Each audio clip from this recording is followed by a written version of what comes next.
So here is the Pixel 9a, Google's latest mid-ranger for 2025 and beyond, which is now official. We've spent a very brief time with this handset, around 30 minutes or so let's go beyond the leaks and hopefully get you up to speed about this brand new device from Google. You know what time it is though before then? It's subscribing time, so hit that little button to A, help me out massively, and B, join a growing crew of people who care about all things Android, from the phones to the features and everything in between. Cheers. So this is it, the cheaper version of the regular Pixel 9. And you probably could tell that right away from the get-go. It is very much the same phone in a lot of ways from head on. It does have thicker bezels that you'll notice if you're coming from those premium models, but I don't think many people will. The upside here is that the bezels are practically uniform. I will say maybe the chin is marginally bigger, at least to my eye, but it is hard to tell right away. And when we get longer time with this phone, we'll work that out for ourselves. Otherwise, it is normal for the A series. That shouldn't take away from this 6.3-inch Actua display. It's 1080p or just a hair above 1080p. It's OLED, it's 422 ppi, and has a really impressive 1800 nit peak brightness with HDR content, or a 2700 nit total peak brightness. Throw in that 120Hz refresh rate, and despite those chunky bezels, I think it's a genuinely impressive screen. It's actually the only thing that lets this display down is that it's not offering great protection. Yes, it's Gorilla Glass 3, once again, so get a screen protector, but it is worth noting that you'll need a screen protector that works with the optical fingerprint scanner. No, this is not ultrasonic, it's optical. We haven't been able to test it, but we were told that the fingerprint scanner here is optical with face unlock as well. Let's get into the design and build now. The main chassis frame, or whatever you want to call it, looks very much like the Pixel 9 with those flattened sides. However, the back plate does get an expected downgrade to a composite plastic back. It's matte to match the metal frame, which I have to be honest with you, looks absolutely stunning as a colour combination. The colours this time around consist of the regulars like Obsidian, Porcelain, Peony or Pink that returns from the Pixel 9 series.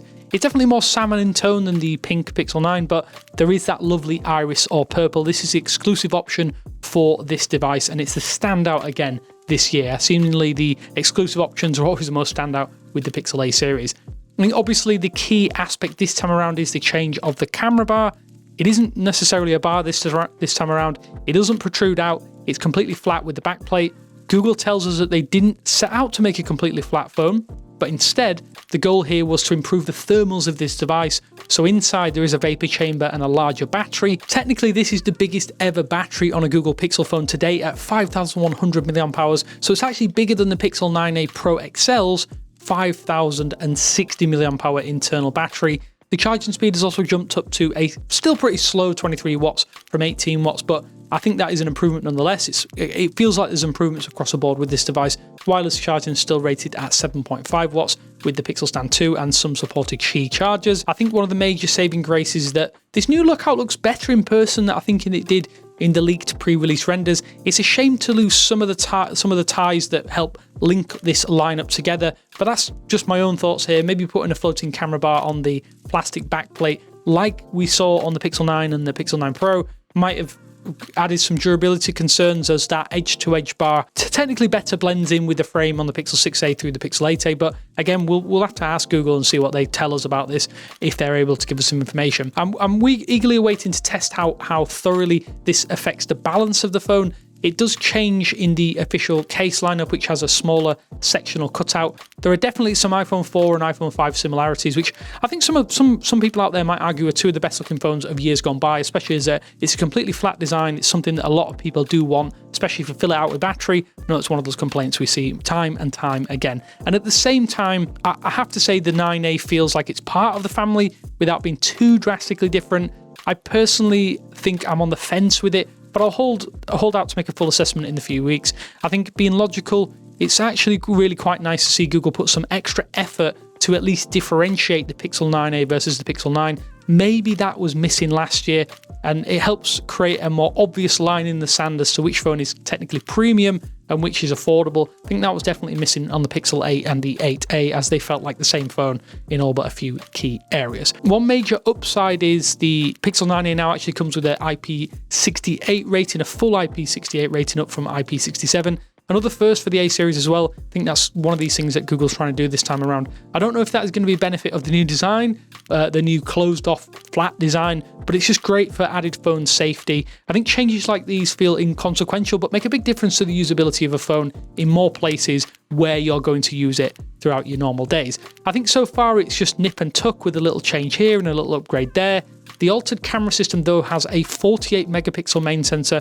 It's down in terms of megapixels from that 64 megapixel sensor used on the 8A and the 7A, but this bigger sensor is still able to zoom in at 8x zoom. The macro focus is also here for the first time as well on an A series phone, so you can get closer to your subjects in your images and at higher resolutions as a result of that. The old faithful 13 megapixel ultra wide that returns is basically the same as it ever has been. All the good stuff as well is included, like best take, photo and blur, magic editor, magic audio, magic eraser, but no video boosters. This is for pro phones again. It's an exclusive feature for those pro phones, so only up to 4K 60 FPS video recording is included, which, although we didn't have time to test it, will no doubt be fairly solid, as Google has really done some wonders with video over the last few years in terms of their stock options. Google has also made a big deal of AI and Gemini power features over the past few years, especially on their phones. So the Pixel 9a is technically no different. It does ship with Pixel Weather, Pixel Screenshots, there's Pixel Studio and Reimagine as well for your photos. Gemini Live it's now free for everyone, but like the Pixel 9, the base Pixel 9, you don't get a year of Gemini Advanced like you do on the Pro models, which I think is pretty fair for a $499 phone or sub $500 phone. It would have been nice, but I have to say ahead of time it wasn't really that expected from my side. But if you were expecting it, sadly no Gemini Advanced plan with this phone, at least for 12 months. You're just going to have to use the free trial, which I think is limited to 1 month at this point in time. This phone also still launches with Android 15. It doesn't launch with Android 16 as that's still in beta, as you've seen our coverage over here on the YouTube channel, but it will get that update on day one like almost all Pixels normally do.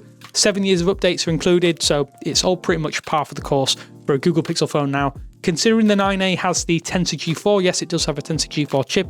It only has 8GB of RAM though. The performance in our brief testing seemed really smooth, basically on par with the Pixel 9 series, but it does mean that maybe some future AI features might be toned down to account for the technical lack of RAM here, as the regular Pixel 9 does have 12GB on board and 4GB I think is saved for AI features. So for now, we're going to see this probably be a decent performer, at least it seems that way for now. Maybe it will change into future once more AI gets integrated into Android, and that is something that Google is definitely trying to do with the Pixel series specifically. So as I say, we only had 30 minutes or so with this device. Forgive us if this is more of a rundown of things rather than a true deeper dive into what makes the Pixel 9a good or bad. To be honest, it is a by-the-numbers smartphone at this stage. You get some of what makes the flagship lineup so attractive to many of you out there, but plenty of compromises to differentiate and provide, I'd consider, a decent platform for that Pixel experience many of us out here highly value. We'll delve into the true intricacies over the coming weeks, and definitely some comparisons against the best of the rest, and that will include the iPhone 16e, which is probably the biggest outright competitor in North American markets.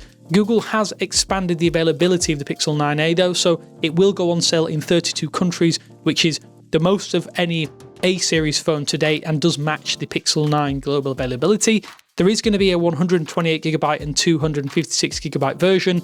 That's confirmed for the US. It might not be the same in every single region, so I will leave links down below for those if you do want to see them. It will start at $499, which is $300 less actually than the base Pixel 9. Creates that bit more of it's a substantial discount, but it creates a bit more separation, especially better than the Pixel 8 and 8a, which were really close together last year, and I think that makes a lot more sense, especially to prospective buyers. Realistically, it looks like a pretty good solid A-series phone once again, although that is just a few initial thoughts and some brief impressions of that latest affordable Pixel phone. What do you think?